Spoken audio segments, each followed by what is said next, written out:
Well, hello, internet friends near and far. Welcome to another episode of Parks and Conversation. This is a podcast where we take some time to watch an episode of Parks and Rec, and then we talk about it. And by we, I mean myself, Jason, and my friend Jeremy, joined all the way across town. Say hello, Jeremy.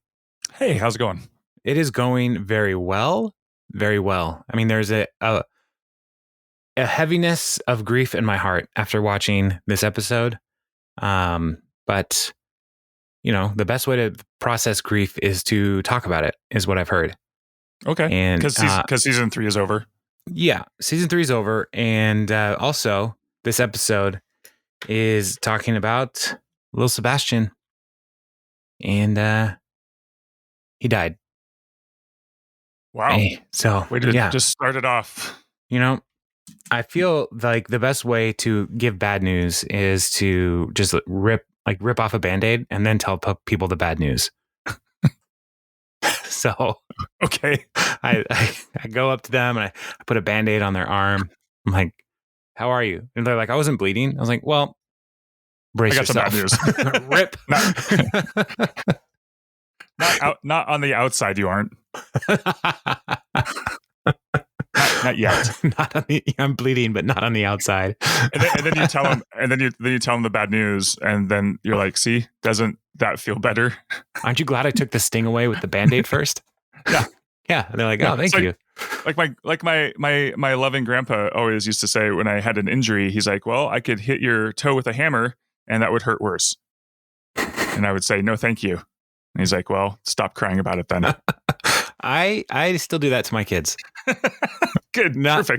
Not those exact words, but essentially like I can make it worse. Do you want it worse? You want something to cry about? Yeah. Oh my gosh. I don't think that's wrong. Is it?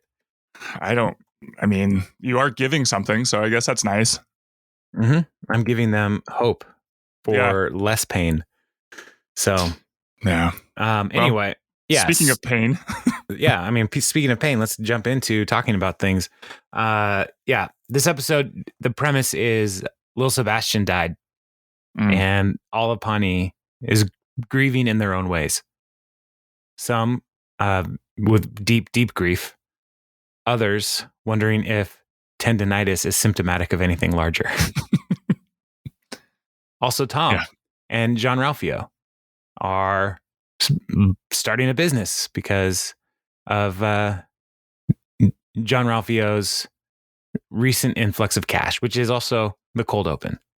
And so this cold open works its way out, not just in this episode, but it has implications for many episodes to come, because the episode starts out with John Ralphio Saperstein saying like he's got all kinds of great ideas. Like it's a game show where they flip a coin. One person has to perform open heart surgery. The other person has to receive open heart surgery. I call it open heart surgery.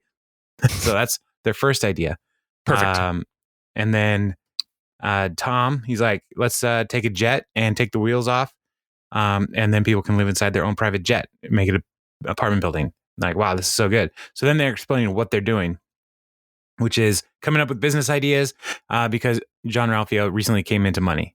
And I love John Ralphio's, the reason he came into money is because he earned his money the old-fashioned way. By getting run over by a Lexus. So, yeah, it's so good. And Tom's just like, I can't believe you won that settlement. And John Ralphio's the best line from John Ralphio in the whole show is like, do you want to get hit? I know a guy. Minor cuts and bruises, major dollars and cents. So good. So then it cuts back to their idea meeting in the office, and Tom pitches what will become Entertainment 720. It's a media party conglomerate business. And John Ralphio is wondering why it's called E720, but not just wondering quietly. He's yelling, why? And then Tom says, because you go around the world twice for your customers. And that's where the 720 comes from, because 360 plus 2 is 720. Although, I don't think Tom was really thinking about it, because the Earth is not 360 whatevers around. What are you talking about? Well, like it's like a circle is 360 degrees, right? Sure. But a sphere like the Earth should not be measured in degrees. It should be measured in distance. So the circumference of the Earth should actually be what the 720 should be substituted for the circumference of the Earth times 2. So let me just real quick. I'm just going to do a Google search. Just look it up. Yeah. I have to know. So, dear Google, is that how you start your Google searches too? Dear Google. No, to Google, it may concern. That's to Google how I do mine. Concern. Yes. Circumference, and Madam Conference. Madam Conference of the Earth is but 24,901 miles. So 24901 times 2 is. But if you go around a pie, 48,182. So it should be entertainment 48,182. But if I eat all the way around, like crust all the way around a pie, I've eaten 360 degrees of the crust, regardless of how the circumference of it is. Sure. But if he's talking specifically about going around the Earth twice, then I want Tom to be specific. And I think this is ultimately the first indication that this is a bad idea. Is Tom is not good with numbers. No, I think the first indication is getting into business with John Ralphio. Well, yeah, that's probably a good idea. And you know, as they're pitching this idea, John Ralphio thinks it's a good idea because it's basically throwing parties, creating spectacles, doing all these things, and that's all about what John Ralphio's all about. And he's like, "I need you to do this with me. I can't do it without you." And Tom's, "I don't know, man. I'd have to quit my job." "Okay, I'll do it without you." Yeah. So John Ralphio's the best of friends. Plus the fact that he had no clue what Tom was actually talking about. He had to keep explaining it to him. Right. So like Tom is the brains. Yeah. I would love to know exactly how much money John Ralphio actually made. Because it's one of those things where like I would wonder if he could just not work. Right. Like if he had any smarts, could he just like invest this money and live off the interest and whatever his dad gives him as an allowance? Because his dad is a wealthy man in town. It's true. We will come to find out. But I don't know. It's one of those things where it's like, John Ralphio, you didn't have to start a business. You could have been fine. But yeah, he's not fine, really, ever. So, and that's why we love him. But that is why we love him. Yeah, he is. So this is going to set up a little bit of tension for Tom because he's going to use the events of this episode to kind of get this business started with John Ralphio. And so, yeah. So I don't know, man. It's getting heavy for Tom. He's really searching his soul. And I wonder if it started with Who's Your Mate? Realizing that maybe Leslie is the best match for him. Could be. But she's taken with Ben. So, yeah. And then credits happen. Cuts back to the office. And Leslie comes in and like, Leslie does not know how to communicate bad news. Like I did earlier where I put the Band-Aid on you and I ripped it off and then told you the bad news. Leslie just comes in and is like, "I'd like to share some news about Pawnee's favorite citizen, Lil Sebastian." And everybody cheers. And then she says, "He's dead." After the cheering, he's dead. So everybody's instantly sad. It's a roller coaster of emotion here. And it cuts to a talking head of Ron coming in. He's like, "When I saw that flag at half mast, I was like, oh yeah, another bureaucrat bought it." But then I found out it was for Lil Sebastian, and that flag at half mast is still too high. Show some respect. My gosh, man. He is, got his priorities straight. So yeah, even though I felt like his mustache wasn't. Right. Yeah. I noticed that. I was like, what's going on with Ron's face? And I had forgotten why. And so we'll get to that. But I'm just saying I was like, what? Yeah. Anyway. Yeah. There appears to be some kind of continuity error. Yeah. With Ron's face. Yeah. which is not like his eyebrows were under his lips or anything. It's not like the continuity of his face. Just he's not a Picasso painting, right? But what is happening to his face through the show? His face changes a bit. So right, but I do think continuity error with your face is a great burn, which will come up later. Oh, hey, your mama's so ugly. There's a continuity error with her face. Wow. Right? I guess if you were if you were a filmmaker, that would be a sick burn. Like, oh no, you really got me. Oh, you showed me continuity. I wish I had a script manager for your face. So, were you gonna say something? I was just gonna say, Hollywood kids all over just crying. Like, you can't go. That cuts deep, in only certain places of the world. So, yeah. So, after they share the sad news of Lil Sebastian's parting, Leslie says, "I would like us all to take a moment of silence," and every time I laugh so hard. Because as they are taking the time to just reflect on the passing of a miniature horse, the custodian comes in with a Walkman, but with a speaker, and he's just jamming out to a Sheryl Crow song. And I wanted to get the title right because these things are important. It is, "Man, I Feel Like a Woman." The title is Man, I was like, "Man, I Feel Like a Woman," by Shania Twain, written by Robert John Lang and Shania Twain. Okay, because I'm not trying to be that guy, but you really confused me because at first you had said Sheryl Crow, and so I just you corrected yourself. So I did say Sheryl Crow, didn't I? It's okay. Yeah. But you knew it, and I didn't have to be that guy. So yeah, here's a thing about this genre of music. Uh-huh. Is there really a difference between Shania Twain and Sheryl Crow? Shania Twain and Sheryl Crow. Like, I don't want to get in the middle of this. Like, this is one of those things that I feel like we would really incite some true hatred towards us if we got. Yeah, Shania Twain was much country, and I would say it was much country. Shania Twain was much more country, and Sheryl Crow was kind of more your kind of indie rock,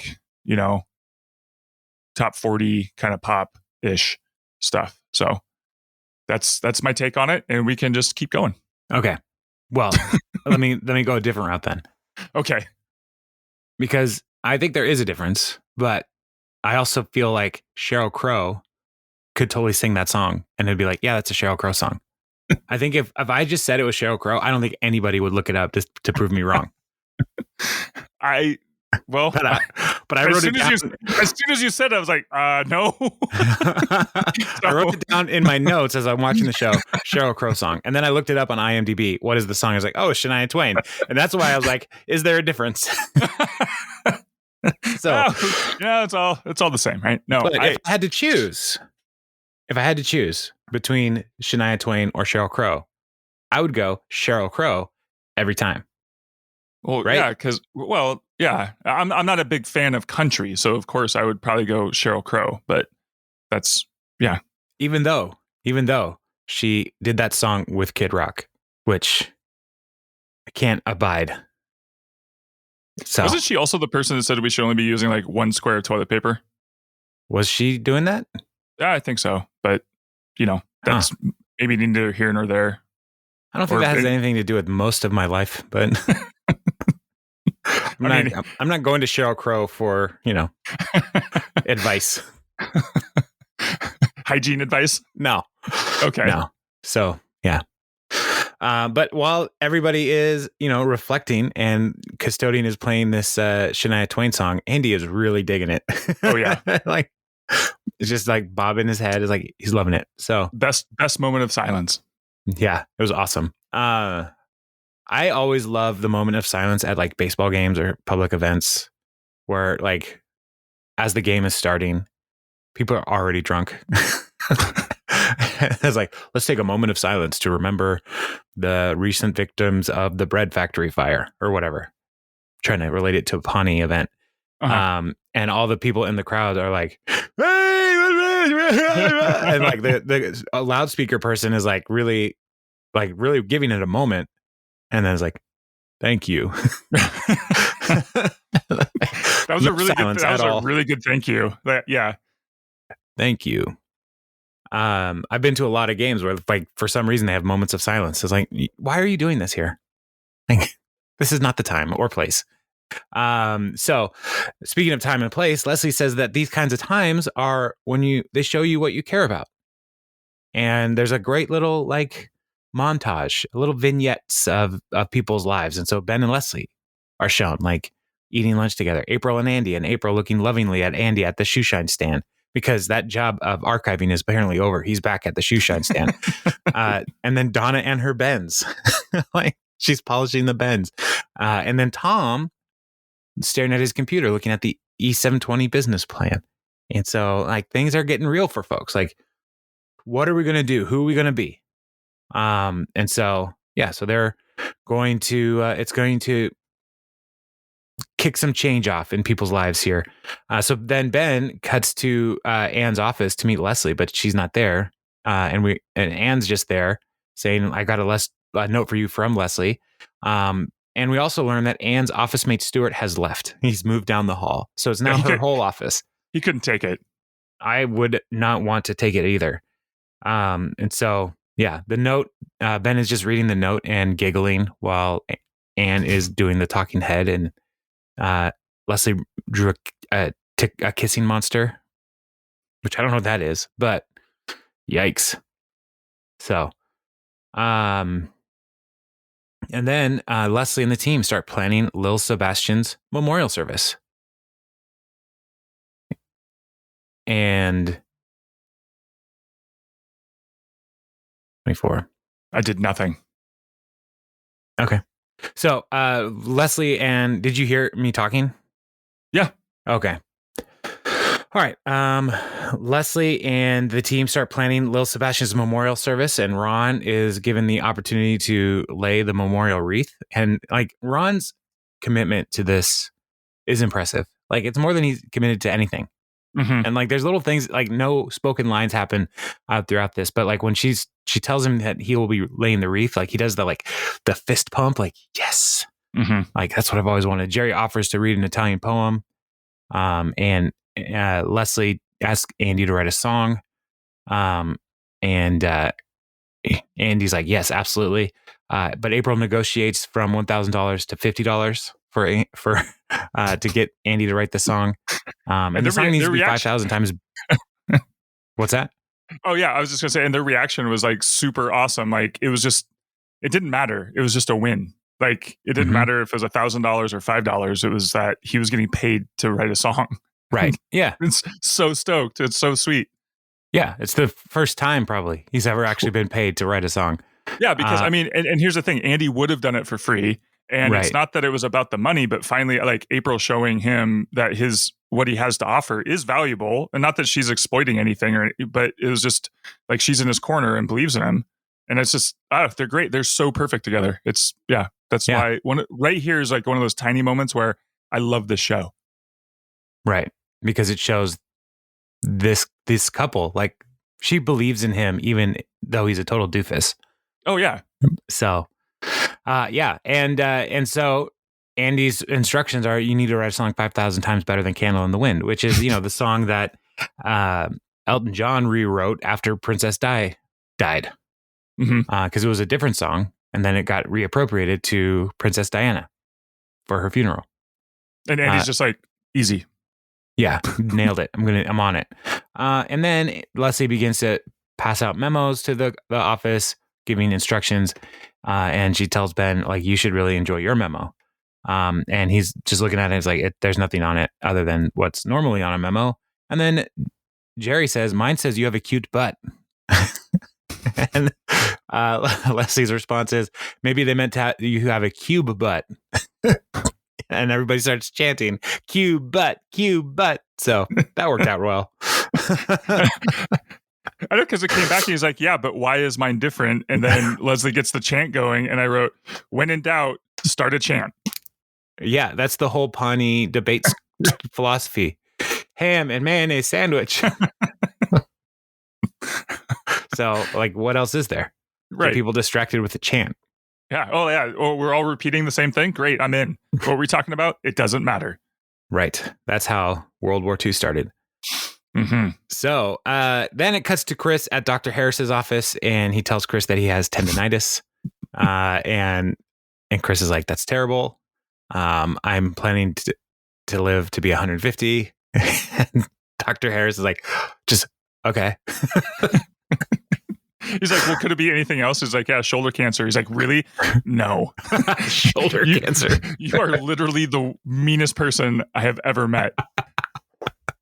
Dr. Harris is like, oh man, Dr. Harris is so great.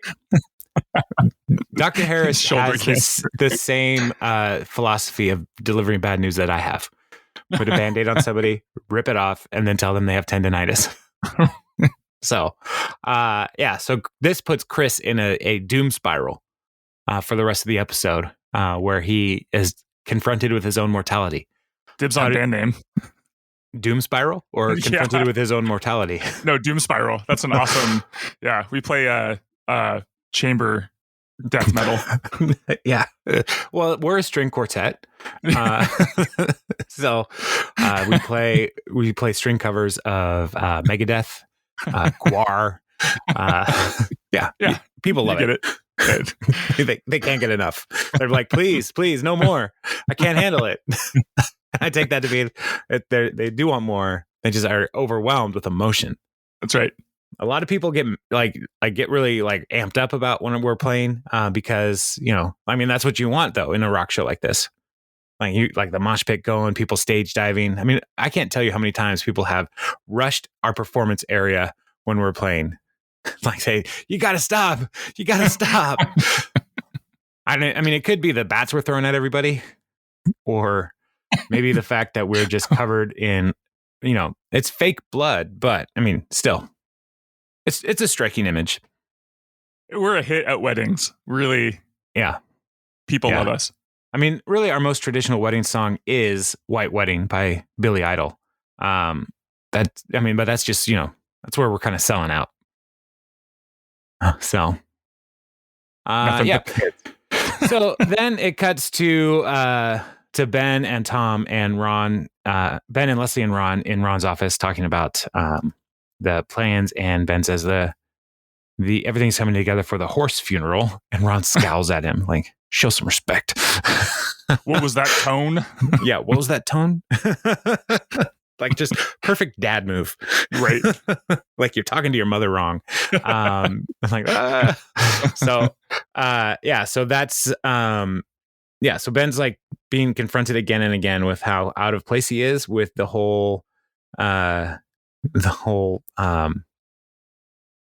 grief that people have around Lil Sebastian. But while this is happening, he's saved by Tom Haverford coming in, pitching, running that, like letting E720 run the memorial service.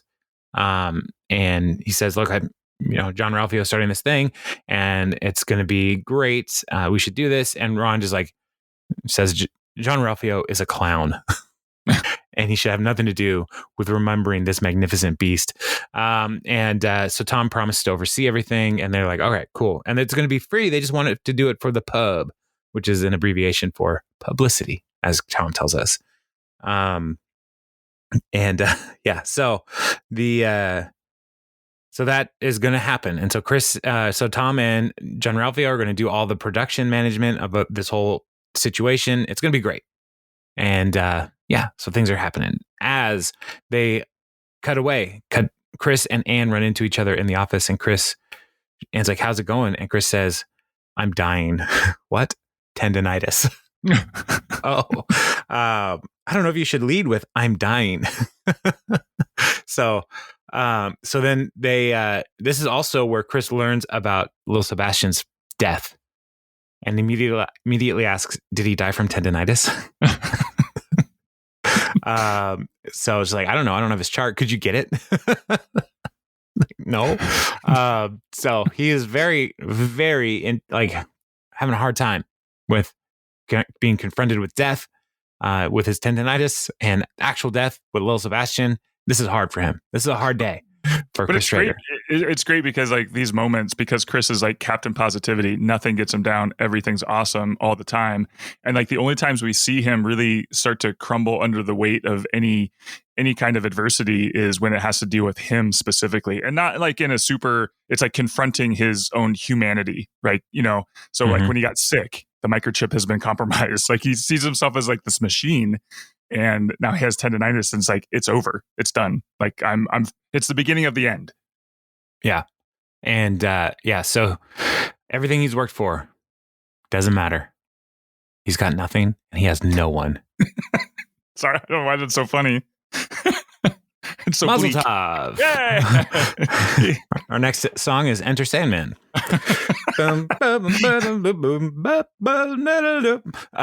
So yeah, I think this Doom Spiral chamber music, I think it's going to be really good. Yeah. So I think the only challenge we have though, Jeremy, I mean, you play some bass, some guitar. Mm-hmm. I play some guitar. Mm-hmm. We don't play violin, cello, viola, or whatever else. The fourth one in a chamber piece. We don't even know what the four things are, and there's only four. So that's probably. And the other challenge here is there's just the two of us. Right. So we're half of a chamber band. Jeremy, we're not even half because we don't know how to play the instruments. We're just two people. We do not have access or training. And then we still need two other people with access and training. So okay, but we have the idea, and I feel like we're basically Tom and John Ralphio. All we need is a dream and the will to make it happen. All right. So let me run this by you. Okay. All right. What if like we're just hanging out and like maybe down by the Edmonds waterfront? Okay. I like it. And we're just talking, and I just kind of nudge you into a moving vehicle. Yeah, is it big or small? Like bus, I would bus say size, or like parking meter, like trolley. Ooh, if it's the parking meter trolley, we could probably even get more because it's a municipal issue. I like that. Let's do that. Let's do that. It's smaller, yeah. So she was too busy looking at her label maker, to see as she's driving. Because have you noticed they have those little things? They look like label makers. Whatever they're reporting you with. Yeah. They just write a label. Stayed here too long. Okay, super rabbit trail already. We swung through Chick-fil-A, and for anybody who doesn't know what that is, it's like they sell a chicken sandwich that people go nuts for, and they had somebody with a change, like an old timey change machine on their belt. You know what I'm talking about? Awesome. Yeah. Like there's like 7 little chambers, and my daughter's like, what is that? What is that thing? I was like, what do you think it is? She's like, I don't know. It looked like some kind of like computer torture device. I was like, no, it's for torture. It's for change. And so, yeah. So they had like, it's just the different coin denominations, right? Yeah, exactly. Yeah. So anyway, that just reminded me when you were talking about the printer label thing, like there's just, people carry around these weird things that nobody knows what it is. Right. I would love to have one of those. Like if I was really into arcade games, like just having that loaded up with quarters, like you show up like in your like tank top and like hockey pants, got a headband on, a fanny pack full of nutrients. And then on the other side, so the fanny pack's to the left side. And then on the right side, you've got your change device.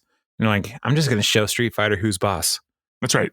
Yeah, I anticipate losing a lot and using a lot of these quarters, but I'm not good. I'm just going to be here for a while, kid.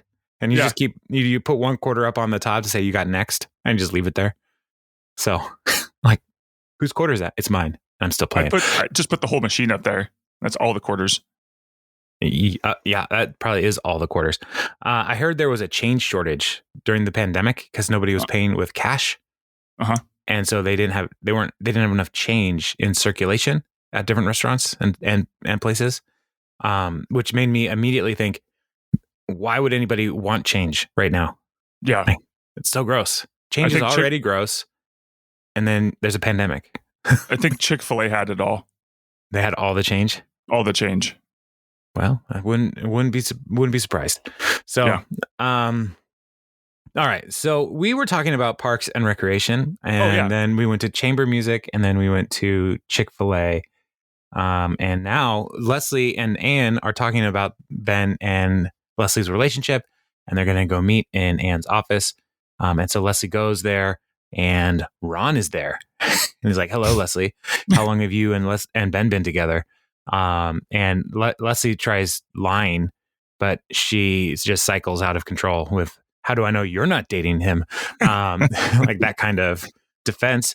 And then Ben shows up and is like, "Oh, hey, Ron, hey!" And so Ron found out about them because Ben butt dialed Ron while he overheard them talking about the different ways that women in American government make out. They are weird, these two. So yeah, perfect for each other. Yeah.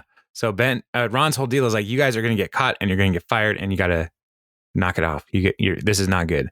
But it cuts to then Andy and April at the shoe shine stand, and Andy is trying to write songs, talking about how like this horse needs to spread his wings and learn to fly. And April's like, horses don't fly. And then Andy's response is, "That's why I said learn to fly."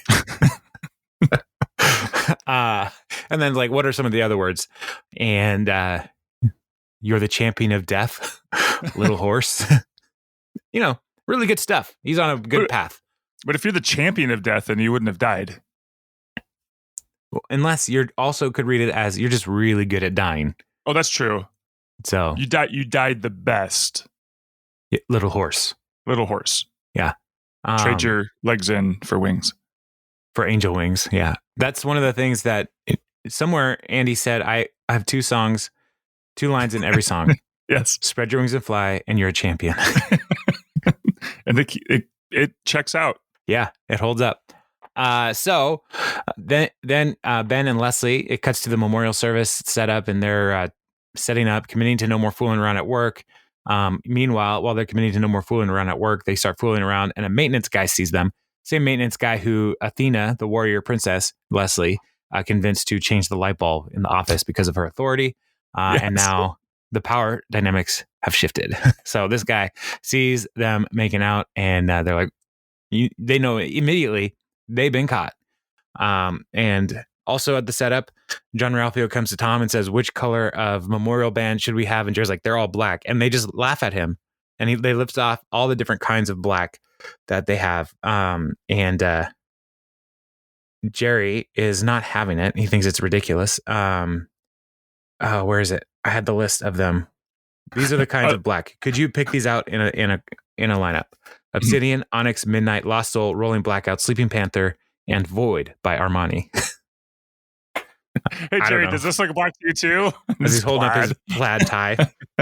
Yeah. So this E720, things are going real good. I mean, they've got 6 different kinds of black, 7 different kinds of black to choose from. And that's really important stuff. So what was your favorite black? I prefer Sleeping Panther. That's what I wrote too. Mainly because it is my favorite. It's that's my favorite name that is given. Is it also your favorite big cat? No. I like an awake panther. Yeah. But when it's sleeping, you can't see like the yellow eyes, so it's all black. That's a good point. Yeah, that's a good point. Just throwing it out there. Thanks. My junior high mascot was the Panthers, Kirkland Panthers, and we didn't have a black panther though. It was like a tan, like a mountain lion. Yeah. Well, you would think like a cougar or a mountain lion, but it was a tan panther. So, well, I mean, they have a pink one, a tan one, I guess. Yeah, it works. Sure. Our school colors were taupe and tan. Did you guys throw like when Jim and Dwight threw the party in the office? Exactly. It is your birthday. It is your prom. Yeah. Here are your balloons. Yeah. We didn't throw many parties, and I didn't go to any because, well, I don't want to talk about it right now. All right. Anyway, no. It was actually purple and white. Fight.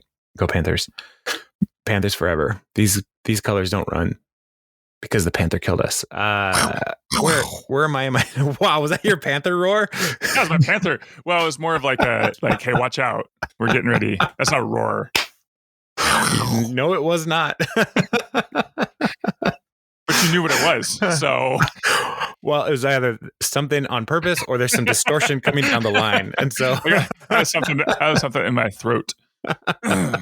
So, as also setting up, Anne is putting programs on all of the chairs for the memorial service, and Chris finds her and asks a very important question: is tendonitis symptomatic of something worse?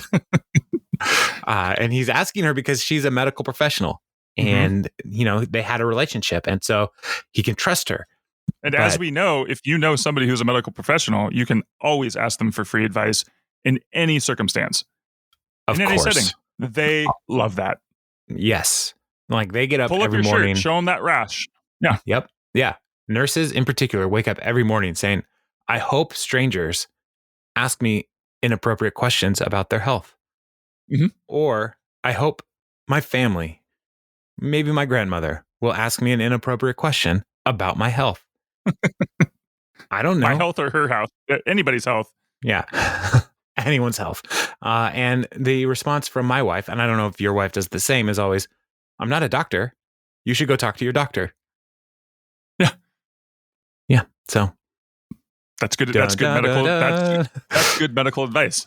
Yeah. Doctors know. Go ask them. And also, I'm trying to eat lunch.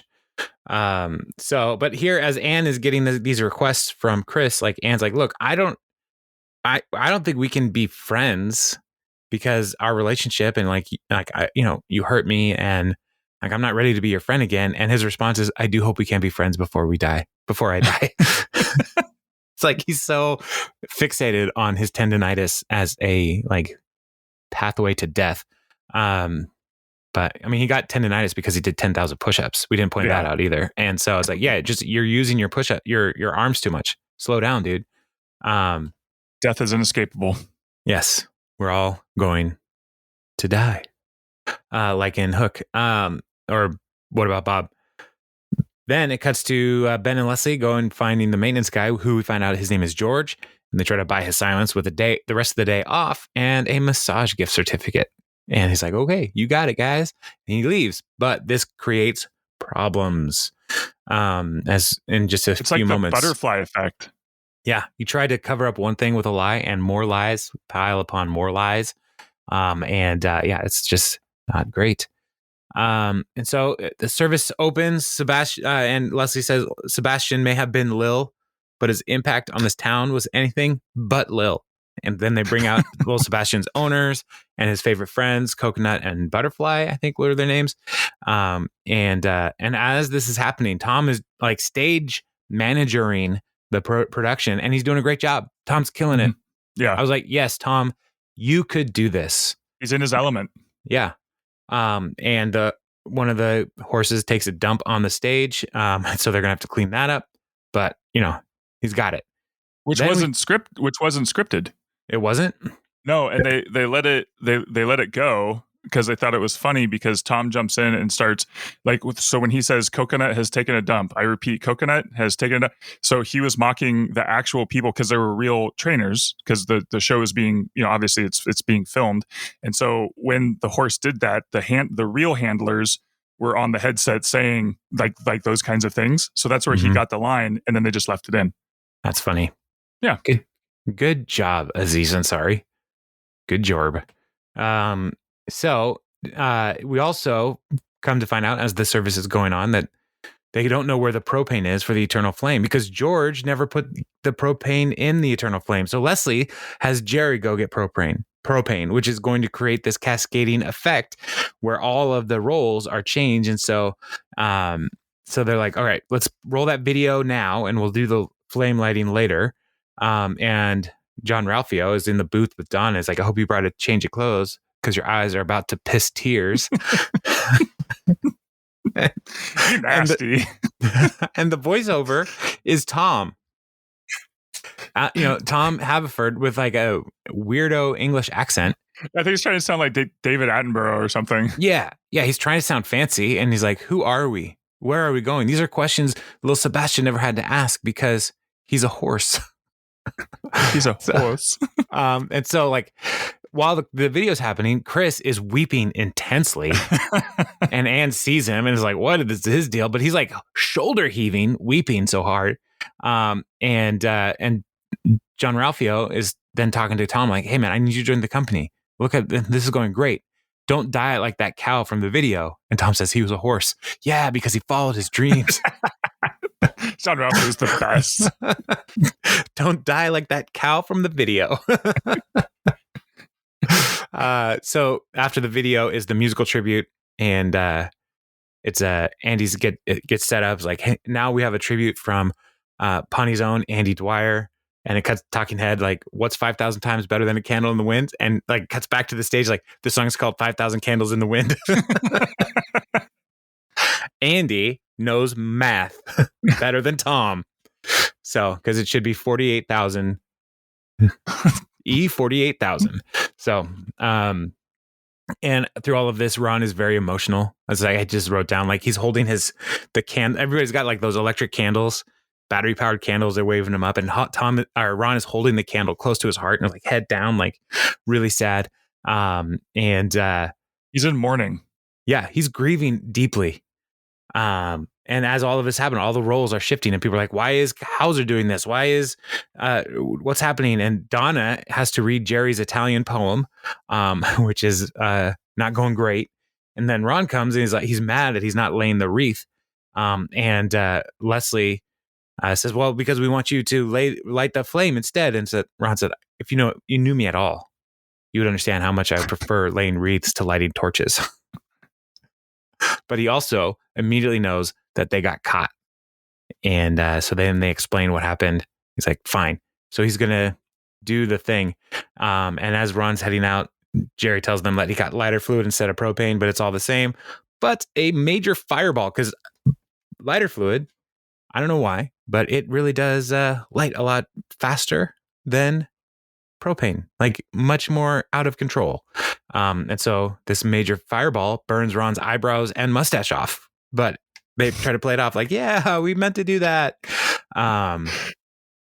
So when we talked about Ron's face being weird at the beginning of this episode, that is where the continuity error comes from, because he actually had to shave his mustache off. Right. So, yeah. Did you have something else on that? Oh, no. I was just going to say that, yeah, that was, he probably did that. They shot all of that first and then did all of the other stuff later. So they had to either wait or do fake mustache. But the only other thing I was going to throw in there is the 5,000 Candles in the Wind. And for the longest time, I thought Andy said, we'll miss you. I miss you and the satisfaction. Like, I swear, I was like, and that just never made sense to me. I never got, I was like, I miss you in this, like the satisfaction of knowing this little horse or something. Mm-hmm. That's what I thought it was. Forever. Yeah. And I still actually wrote it down and I was like, I know that's not right. I've talked to Jason about this. So I looked it up and it's, I miss you in the saddest fashion. Right. And that makes a lot more sense. So much. But I think much better song. Oh, yeah. But I still think I'll sing it, I miss you and the satisfaction, just because. Like, it's been this many years that I've said it that way. You can't change. I can't, yeah. No way. Change is for quitters. I don't know if anybody ever thought that as well, or even cared, but that really bugged me for a long time. Of the two people in this podcast, it's a 100% agreement that we both thought it was satisfaction. Yeah. So, I mean, this small sample size isn't in, like, if we do the math, like, by 48,000, it would scale up to still be 100% misunderstanding those lyrics. That's how polls work. So 100% of Americans thought that it was satisfaction. Yeah, that's what I would say. and 75% of the world did not care because they had their own shows. Right. So Leslie and Ben are like total shutdown of all work, fooling around. Like, we burned Ron's face off. He loves his facial hair. And Jerry is, when he's talking to him, is like, he's like, I'm so sorry, Ron. And Ron's like, don't worry about it. These things happen. He's like, are you mad at me? I can't tell without eyebrows. So, and then Tom and Ron are talking about whether or not Tom should leave and start this business with John Ralphio. And Ron's like, look, you're a terrible government employee and it'd be a shame to see you go. But he's like, I'll support you, whatever you do. But like, I would love to have you stay here. And then Tammy shows up. And Ron just starts flirting with Ron, and Ron's response is, my face was just consumed with a giant fireball, and that was preferable to being with you. And so he shuts her down. And then Tammy sees Tom is there. And he's like, hey, Glenn, you want to dance? Which that's what she called him when she was trying to get back at Ron earlier in this season. And then Anne tells Chris that he needs to relax. He's in great shape. He doesn't have to worry about it. Like, this is what happens to people as they get older, and it's all good. And they become friends again. Like that. Boom. Friends. And Chris then also says, like, do I want to do 10,000 push-ups on my own or 5,000 push-ups with somebody, with a woman I love? And he says, I'd rather do 5,000 with a woman I love, preferably on my back to increase my resistance. He's going to get the 10,000 push-ups worth of exercise, but at least he gets to do it with somebody else. Right. And so then it cuts to Andy and April at the shoe shine stand. And they are selling the newest album, the song 5,000 Candles in the Wind, and the Awesome album to Kyle. And Kyle, they convince him to, it's like each one is $9 or $18 or both for $40. And Kyle's like, that doesn't add up. And their response is, you don't add up. And somehow he's like, okay. Yeah. And so Kyle buys it. And so then Andy's like, April, I have to ask you the biggest question ever. Way more important than being married. He asks her to be his manager, and she says yes. So they're great. Tom then comes and gives Ron an envelope. He wrote his resignation letter. And while this is happening, also, some people come and start asking Leslie, like, hey, can we talk to you? And they talk about all of her achievements in the city. And they say, we would love for you to run for office in Pawnee. Are there any scandals in your life? Are there anything that we need to know about? And Leslie, this is some good camera work. The camera cuts to Ben, and Leslie says no. Mm-hmm. Uh-oh, tension. And then Donna comes rushing in and says, Ron, your ex-wife is back. The other ex-wife, Tammy 1. She's in your office. And then Tammy 2 runs away. And then Tom, and that's the end of the episode proper, right? Right. And we're like, what is happening here? Yeah, because it's like, we know how terrible Tammy 2 is. And so whatever it is that make Tammy 1 scared or Tammy 2 scared has got to be bad. So Tammy 1, and we never see Tammy 1. No, it's all tension at this point. Like, this is the season finale. Cliffhangers. And it ends on some phenomenal cliffhangers. 1, what's Leslie going to do running for office? Mm-hmm. 2, what is Tammy 1's business? What's her deal? 3, did they ever get Entertainment 720 off the ground? And that's where the cold open, or the credit scene takes us, because Tom is in a ridiculous chair in the Dreamatorium, also known as the headquarters of Entertainment 720. And they have a DJ on retainer, DJ Blunt. They have a receptionist that John Ralphio saw at working out at Bally's, and like, you need to work here. And she needs petty cash, and they keep their petty cash in a clear plastic toilet. Why? Because they're flush with cash. So, but they sing it. And also, Detlef Schrempf is on retainer just to shoot baskets. And that's it. And the only voice of reason in this whole situation is Detlef Schrempf, who's like, what are you doing here? What is this business? Have you ever thought about scaling down and building a client base? And they just like, they laugh at him and call him Forbes magazine. Oh, this should tell us pretty clearly, this business is not set up to win. And then John Ralphio grabs a basketball and he's like, Big D, hit me up. And then he goes to do a reverse layup, and Detlef just like, without jumping, just smacks the ball out of his hand. And then what I thought was hilarious was that then John Ralphio pushes Detlef Schrempf, which I'm assuming was not scripted by any means, but it's just that Ben Schwartz just shoves him. I don't know. It was, I was almost crying. I like basketball, so it was really funny to me. You are a major basketball fan. So yeah. So this was a great way to wrap up the season. Give us hope that there would be a season 4. Say, yes, let's see what happens. And season 4 is great. I'm looking forward to it. So as we are wrapping up season 3, Jeremy, what are your top 3 from this season? It's a shorter season. Oh my gosh. What would you say would be your top 3 episodes? Oh, that you put me on the spot, like right now. I am. Do you already have yours? I'm looking at the episode list. So I could go first. I'm going to go from 3 to 1. Okay. So yep, I got him. I'm there. But go ahead. Keep going. Okay. My number 3 is Lil Sebastian. My number 2 is The Fight. And my number 1 is flu season.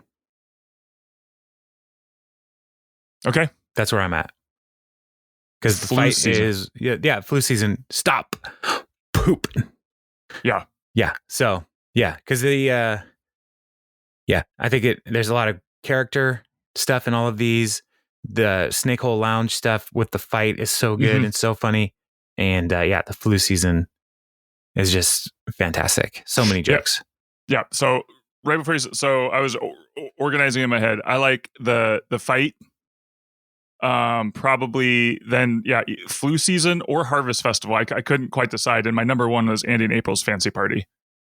Oh yeah. Look at you being all sentimental. I know. And that's why. I mean, it's a good one. Yeah, it's so good. Yeah. I think for my money, I would say that Andy and April's relationship is probably one of the best relationships ever on television. I'm just going to say it. Like that's, wow. Yeah. You're just going for it. I'm going for it. I'm not saying the best, but it's way, way up there. Like everything about it. It wasn't, like I said before, it wasn't this boring, like back and forth. Will they, won't they? I mean, there was a little bit in the beginning, but then they just like, let's see how they actually progress versus, oh, they got married at the end. Like it's a big ratings bump, right? Like, right. Yeah. So anyway, yeah. Yeah. It's a great episode. It's a great episode. So can't go wrong. Yeah. This season, 16 episodes, all told, like really good. Like there isn't one that I'm like, this one's lame. And they're all good. So, I mean, Eagleton's funny. The fence. Yeah. I mean, that was great. Season 3 is just, you could just watch it over and over again. The Harvest Festival, goes off. It propels Leslie forward. The media blitz was hilarious. Like Ben was just so terrible. Time capsule. Anyway, just going back through season 3. Fantastic. So what do we have to look forward to in season 4? Well, we have special guest star Paul Rudd in many episodes. Yes. And also a guy from Friday Night Lights. Yeah. In one episode. And he's going to lobby for vending machine guns. So we have those things to look forward to. We also have Zorp. Zorp is in this episode. Oh man, what episode is it? Oh God, in this season. It's not, where is it? Oh, End of the World. Oh yes, there it is. Perfect. Yeah. Episode 6. That is such a great episode too. Even looking at this summary on IMDb, the way they spell Entertainment 720 makes me so mad.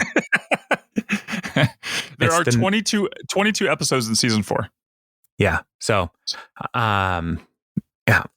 E, the number 720. I just hate it so much. Yeah. So many good episodes. And then we have this great episode where they are doing the debate, and Andy is reenacting his favorite movies. Yes. Oh, so good. So good. Dave is going to come back for a bit. Yeah. So many great episodes. There's a pie in the face. And Burt Macklin is on the scene. There's bowling. Yeah. I am really, really excited for what this season holds. So, yeah, 22 episodes. Let's do this. Listener, if you are excited for season 4, stick with us. We're going to keep going. But I'd also love to hear from you. What are your favorite episodes from season 3? And you can email us at parksandconversation@gmail.com. That's how you can correspond with us. How's that sound? Good. Are you talking to me or them? I'm just talking to listener in general. Okay, sorry. I didn't mean to interrupt. Yeah, thanks. Could you pipe down over there? I'm trying to hear from the listener. So yeah, all told, more great stuff ahead. Awesome. Yeah, and after season 4, do you know what comes after season 4? 6 and 7. You skipped 5. I mean, that's what I mean. Like, to get to 6, you got to do 5. So, oh man, I just love the show so much. It's good. Yeah. All right. Well, we should let people get on with their lives. We've had this hostage situation long enough. They brought in the pizza, and I'm placated. So you're now free, hostages. Sounds good. I will. I'll talk to you later. All right, man. See you later.